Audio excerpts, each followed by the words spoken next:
I didn't expect to spend my final years thinking about words, not poems, not speeches, not anything profound. Just words I once said, carelessly or in anger, or maybe even with what I thought was honesty. Now, in the quiet, with the weight of memory pressing in from all sides, I find myself revisiting those moments. I wish I had said less. Or, more truthfully, I wish I had kept some truths to myself. People always say secrets are poison, but the truth is, sometimes saying them is worse. These are the 9 things I said out loud, things I should have taken to the grave. 1. I never really loved him. I said this to my sister during a fight. She was trying to convince me to call my ex-husband, to forgive him, to make peace before it was too late. And I, bitter and tired and full of blame, snapped back with those words. It wasn't even true, not fully. I had loved him, in my own way, in the early years. But love changes, and so does memory. Saying that stripped 30 years of their meaning. My children never looked at me the same once they heard it through the grapevine. There are truths that serve no one. This was one of them. 2. She was never a good mother. This came out in therapy. I had gone in raw, desperate to unpack years of tension with my mom. And when I said it, my therapist didn't flinch. But I did, because later I said it again, to my cousin in a moment of vulnerability. And then again to a friend. It felt good to say, until I realized I was rewriting her entire legacy in a single sentence. My mother was flawed, distant, but she was also kind in quiet ways I never noticed until she was gone. I should have let her memory be complicated instead of collapsing it into cruelty. 3. I'm glad he died before me. This was a dark, private thought I shared one night after too much wine. My friend's husband had just passed, and she was crying about the loneliness. I meant to say something comforting, but instead, I said I was grateful my own partner had died before me, because I couldn't imagine watching him go. It was selfish, honest, maybe, but brutal. She didn't speak to me for months after that, and when I became the one sitting in the empty house, I understood her silence. Some truths only belong to the quiet of your own heart. You'll never be enough for me. This one wasn't accidental. I meant it. In the heat of a breakup, when I felt like I was drowning in unmet expectations, I wanted to hurt him, to make him feel the weight I'd been carrying. He didn't argue. He just walked away.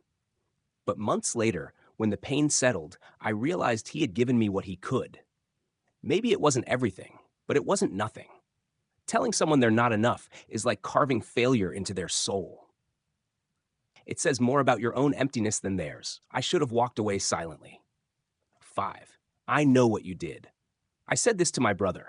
I had no proof, just years of suspicion, a thread I had pulled on for too long. He was secretive, closed off, and part of me wanted a confession, or maybe a confrontation. I got neither. Just distance. We drifted after that. Family events got colder. He never asked why I said it. I never explained. But I know that sentence lived in his head, like a shadow following him. If you don't have proof, don't plant doubt. Some truths, even if suspected, don't belong in the open. 6. I wish you'd never been born. My son was 13 when I said it. He had broken something. A vase, I think, during an argument. I was exhausted, scared, and overwhelmed. And I said the most unforgivable thing a parent can say. His eyes changed. It was like I had pulled the ground from under him. I apologized, profusely, for weeks. But children don't forget when the one person who's supposed to love them unconditionally breaks that promise. Even if you don't mean it, some words are irreversible. 7. That never happened.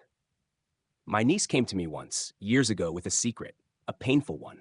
I didn't want it to be true. I didn't want to deal with what it meant, so I shut it down. Told her she must have misunderstood, that maybe she dreamt it. I told her it never happened. I was protecting the family. At least that's what I told myself. But what I really did was leave her alone with her pain. I wish I had said nothing. Or better, I wish I had listened. 8. I deserve better than this family. Another fight, another reckless declaration. I felt unseen, unappreciated, like I had poured decades of my life into people who only took. And so I said it, loud, sharp, final. It wasn't entirely false. I had given a lot. But families are messy, and love doesn't always balance evenly. Saying I deserved better wasn't a boundary. It was an accusation. No one forgets when you tell them they weren't good enough to be your family. Not even after you say sorry. 9. Bury me alone. I wrote it in my will after a particularly lonely year. Everyone had let me down. My children rarely called. My siblings lived far away. I felt forgotten. So I said I wanted to be buried alone. No family plot. No shared headstone. It felt powerful, defiant. But when my daughter read it, she cried. I thought we still had time, she whispered. And we did for a while. We patched things. We had holidays again. She called more.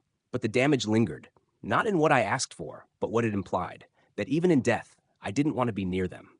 I wish I had trusted that pain can pass, and that some requests are wounds disguised as wishes. Looking back, I don't regret secrets I kept. I regret the ones I spilled too easily, too eagerly, thinking the truth always had to be spoken. But there is a quiet nobility in restraint, in understanding that not every confession heals, not every truth liberates, and not every word needs to be said. I've made peace with many things, but these words, these 9 sharp, permanent things, still echo. If I could do it again, I'd hold them close. I'd swallow the urge to hurt, to expose, to unburden. Because some truths are lighter when carried quietly, and far heavier once spoken aloud.